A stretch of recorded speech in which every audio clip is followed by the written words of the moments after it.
Good morning, ladies and gentlemen. Thank you for attending the morning session. I hope that you have had a good night's rest, and now we are ready to start the morning session. So we will kick off with the keynote address, and now Professor Jeffrey Sachs, a professor of economics at Columbia University, will deliver his keynote address titled Rebuilding Trust Between Government and Society. So ladies and gentlemen, please give him a big round of applause.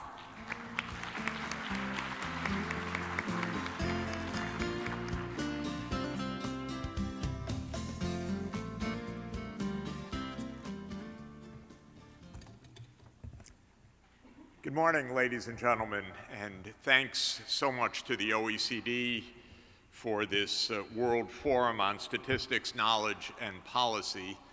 And I'm very grateful for the chance to be here at this meeting, which is extremely important and inspiring, and to share a few remarks with you this morning to get us started on the topic of rebuilding trust between government and society. I think we have to acknowledge at the start that the reason we need to rebuild trust is that too many of our governments are simply not trustworthy. We have a governance crisis globally. It's an extraordinarily dire crisis because we need governments to be effective to solve critical problems, many of which are spiraling out of control.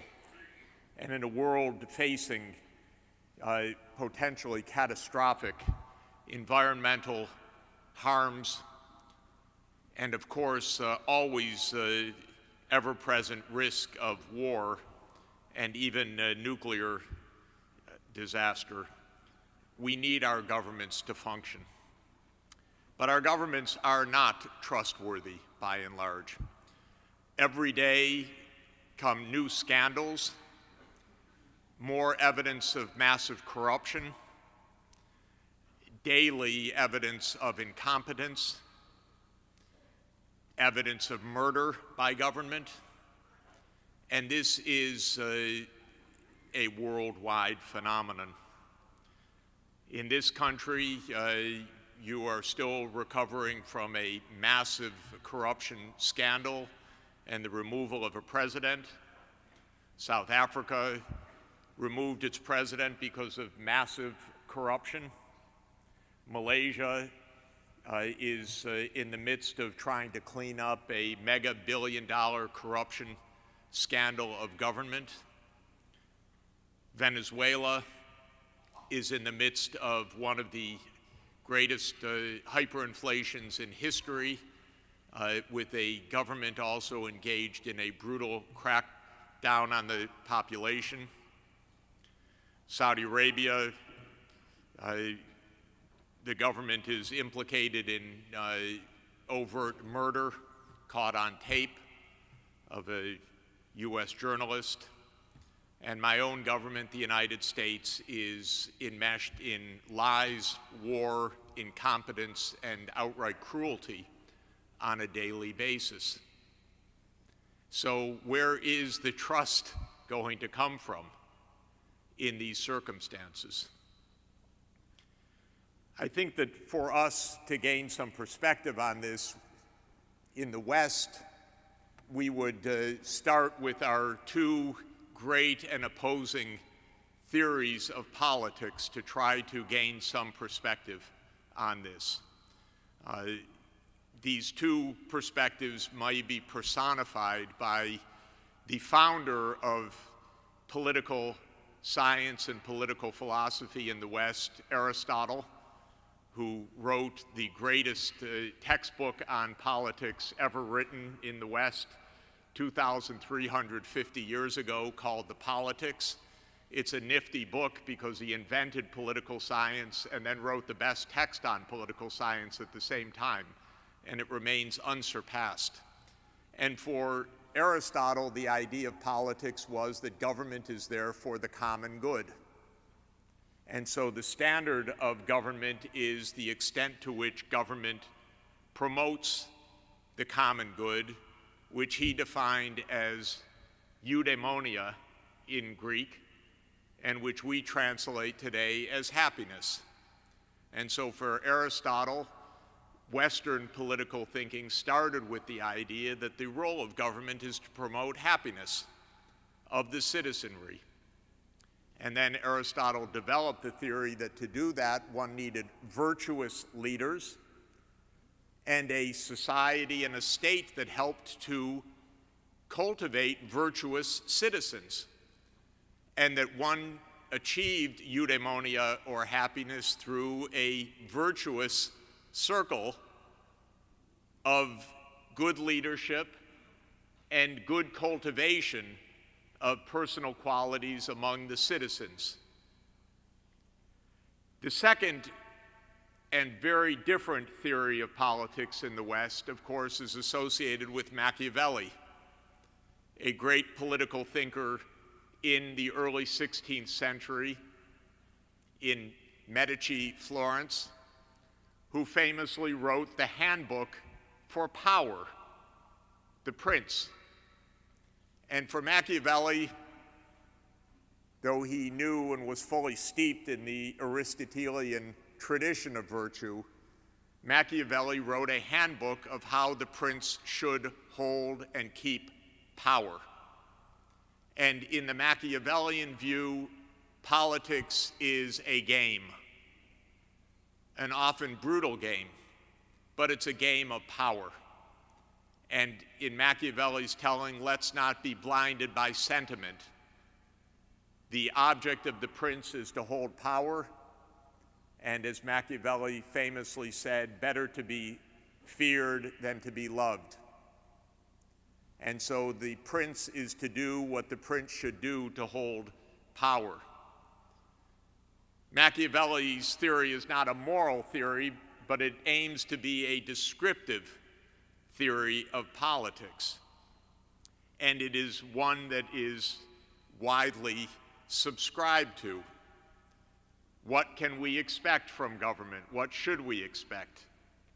This is a fight for power.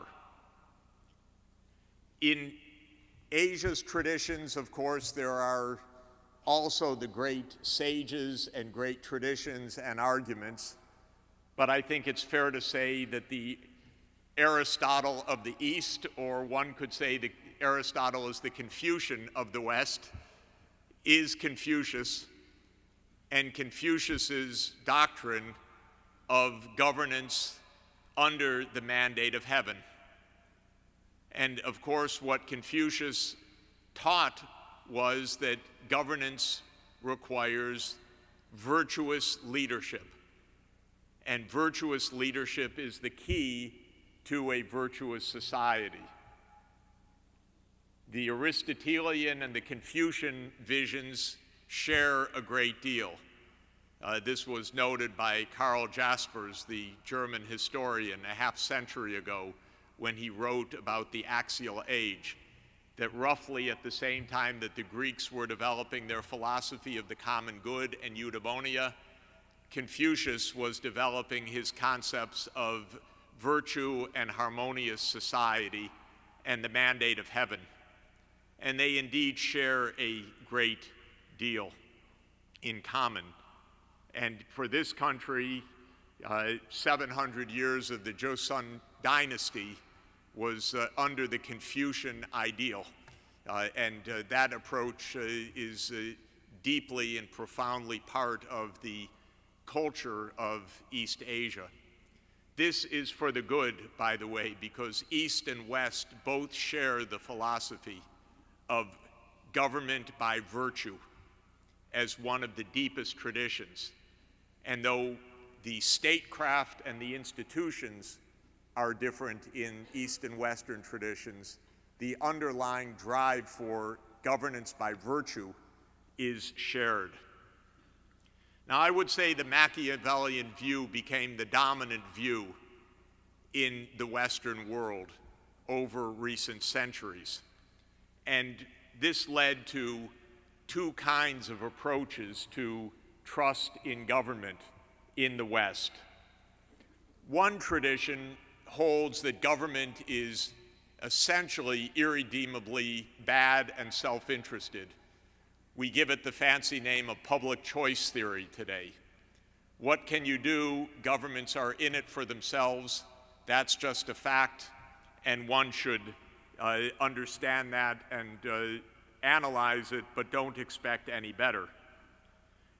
This is related to the idea of limited government, which became the idea of the British empiricists, philosophers, and political thinkers, and Montesquieu, and embedded to some extent in the United States Constitution as well, that government that does the least is the best, because you can't trust government. Government is the enemy.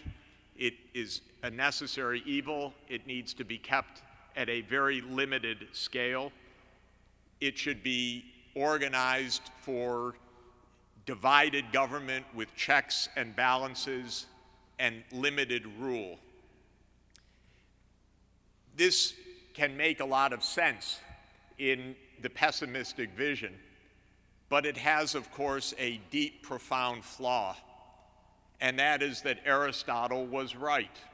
We need government in order to promote the common good. The libertarian idea that we can do without government is a fantasy.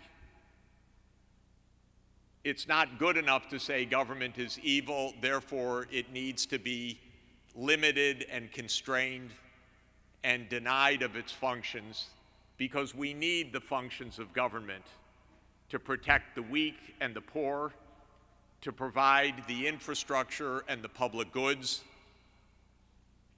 to protect us from our own excesses, such as the destruction of the planet that is underway at human hands today.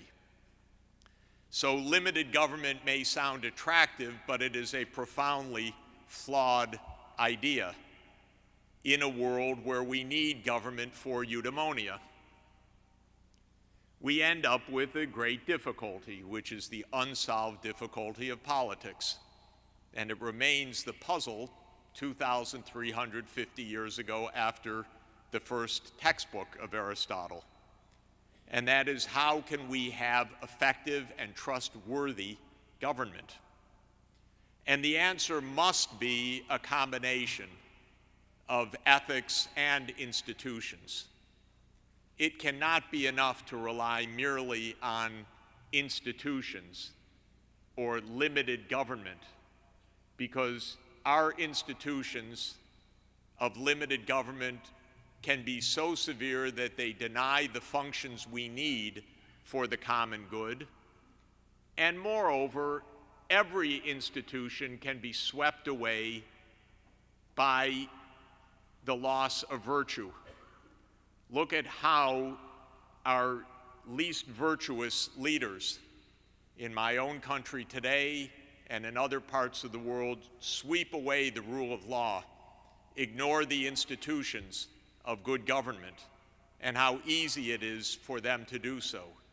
Incite fear, incite division, claim invasions of struggling, impoverished people, rile up the public, create hate, and it's possible to govern.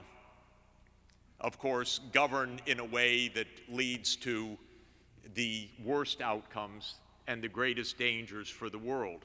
Our institutions are not strong enough by themselves without an ethics of virtue.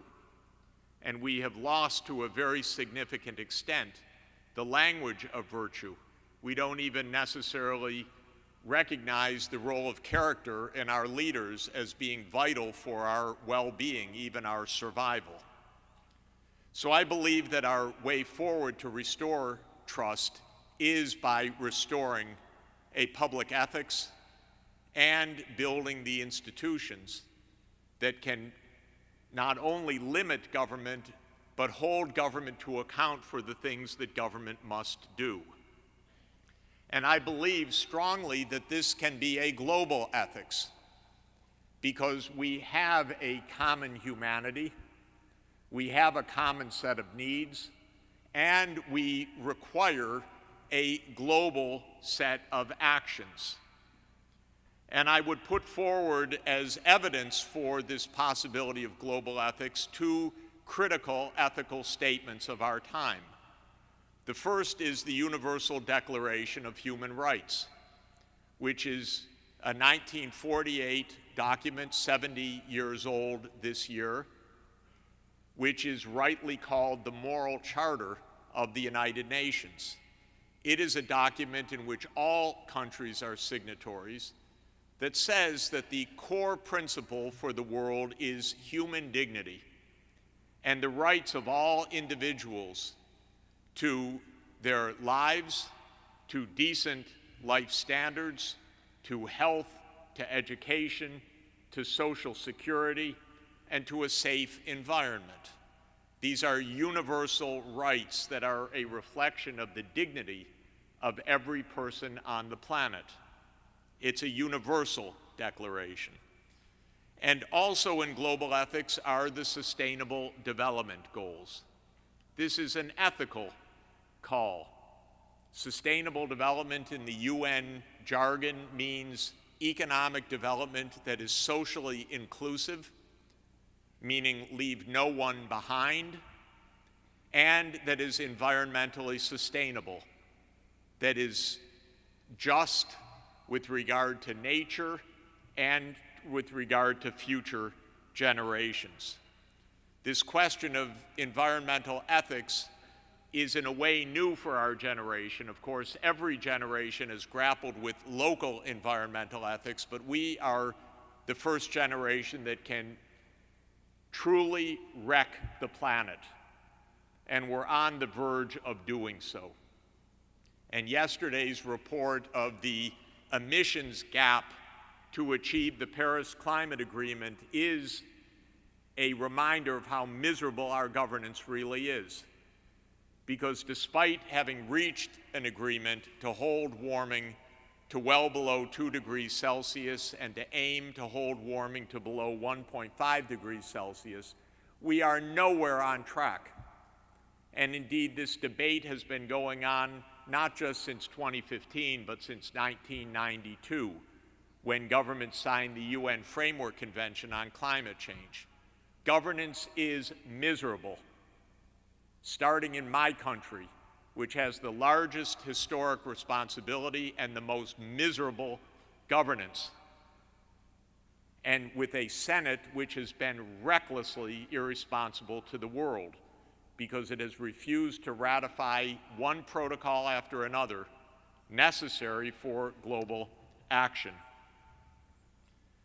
We also need institutions together with the ethics, institutions that can enable us to cultivate virtue in our governments and in our societies so that we do the right thing. And those institutions increasingly have to be institutions at the global level as well as at the transnational regional level and at the national and local level. The operative doctrine for us is subsidiarity, that public goods and services should be handled at the lowest level of government capable of addressing the particular public challenges. Clinics and schools can be local or metropolitan government functions. Infrastructure, to an important extent, can be national. Environmental control needs to be regional and global, because that is the scale of our environmental challenges. Watersheds, riversheds need to be managed transnationally. Renewable energy requires a globally interconnected grid. This is something that cannot be accomplished by any one country alone. So we need to build institutions at all levels, global, regional, national, and local. Those who look to national sovereignty are living in a fool's world. There is no pure national sovereignty. The nostalgia in the UK for a UK leadership is a nostalgia for the 19th century, and even for a false 19th century. The nostalgia in my country for Make America Great is a fantasy world of the fantasy head of the president from the middle of the 20th century. There can be no such thing as national sovereignty in an interconnected world. There can be limited sovereignty of all levels of government. That's why we limit national sovereignty through treaty and through the UN Charter, which is a charter among the 193 UN member states. And we have to tell our citizens, help them understand that national sovereignty makes no sense in an interconnected world where we have responsibilities for the common good that must be carried out regionally and globally, as well as nationally and locally. Of course, we need effective institutions at all levels, and what does that mean? Well, there is not going to be one model of statecraft, not one pure model of how to earn the mandate of heaven. Our statecraft traditions differ, and there is no pure model. This is also something that Aristotle taught already 2,300 years ago. But there are certain principles that apply. One is the rule of law. That's a principle that transcends all types of government functions and structures. It's the principle of equality before the law, of transparency, of predictability, of honesty of governments that don't murder their people or the people of other countries. And I think another principle that I would add as a general principle is the rotation of power. No country can be in the hands of an individual. And one of the greatest lessons of history is the one encapsulated by Lord Acton, famously, that power corrupts and absolute power corrupts absolutely. The longer that individuals serve as heads of government, the more likely they are to become corrupt. And the great Harvard sociologist Pitram Sorokin wrote several books demonstrating that long-lived politicians were essentially a criminal class. Over time, they're likely to become murderers, crooks, thieves, because power corrupts. And now the neuroscientists explain to us how that works, because brains change under the repeated doses of testosterone and the abuses of power and the dopamine pumps of power and hierarchy. So the lesson is rotate power. You may get a new bum replacing the old bum, but they won't be quite so corrupt, and it takes time to become so corrupt. Corruption is a system, and so if there's constant rotation, it's kept at least to a simmer, not to a boil. And I think that this is an important principle of power. We also know keep psychopaths from power. And I apologize for my country.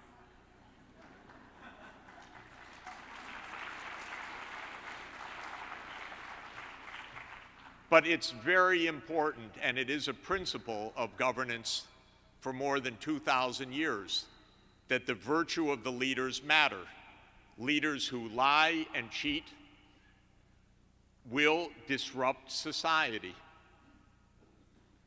Leaders that cheat on their taxes, leaders that self-deal, leaders that deny facts, leaders that receive a report of hundreds of pages by America's leading climate scientists and then say the next day, I don't believe it, are dangerous people. Leaders that preside over the utter mismanagement of a response to a disaster such as Hurricane Maria, which hit Puerto Rico and left more than 3,000 people dead because of the hopelessly lackluster, insufficient response of the federal government. And then to have a president say, I don't believe it, after 2 serious epidemiological studies come out. This is being in the hands of somebody who is dangerous to the public. And virtuous government means, first and foremost, acting to keep the public safe. So we also need accountability, vitally. And here is where a core subject of this conference comes in, the metrics of well-being. There can be no accountability without metrics, without measurement, without tracking how government is functioning or not functioning. And one of the most important metrics is the one that Aristotle called for but didn't quite know how to measure 2,350 years ago, eudaimonia. We now know a lot about happiness, about how it can be measured. We know about the accuracy of self-reports of people. We know about how public health and mental health is essential for the well-being of the population. We know how social pathologies and individual addictions can be destabilizing and how governments can have a role to limit them or to help people to find treatments from their anxieties and depressive disorders as well. The metrics of well-being are absolutely essential. And the leadership of the OECD in this area, and Martine Durand, who has been our guru and guide on this, is absolutely exemplary and absolutely essential. And can we thank the OECD for bringing us together and helping to lead us in this.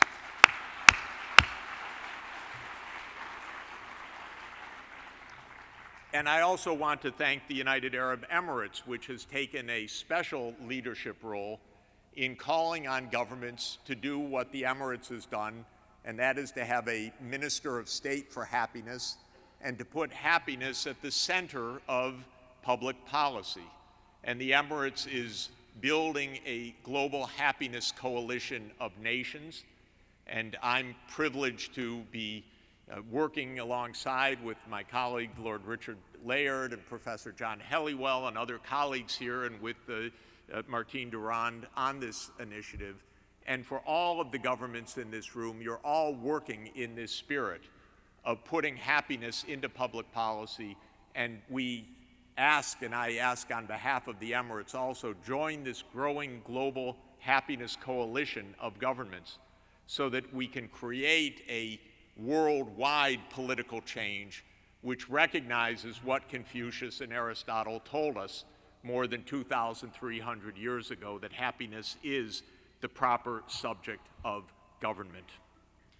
Let me add one more dimension that is also special for our time, and that is the extraordinary, out of control, dangerous behavior of multinational companies. Another issue that is one of the centerpieces of the OECD agenda. Corporate governance at the global scale is one of the profound challenges for good governance, for solving environmental problems, for ending modern slavery, for addressing the true needs of the populations. We live in an age where companies are often more powerful than governments. And in my country, much of government is literally turned over to the companies. We don't even go through the middlemen of lobbyists anymore. President Trump just gave the departments to the corporations. So they're filled with corporate hacks, self-serving, destroying environmental regulations at the behest of company greed. You think about the corporation, it is based on a doctrine called limited liability. That should tell you right from the start, this is a danger. Why should liability be limited when bad behavior is rife?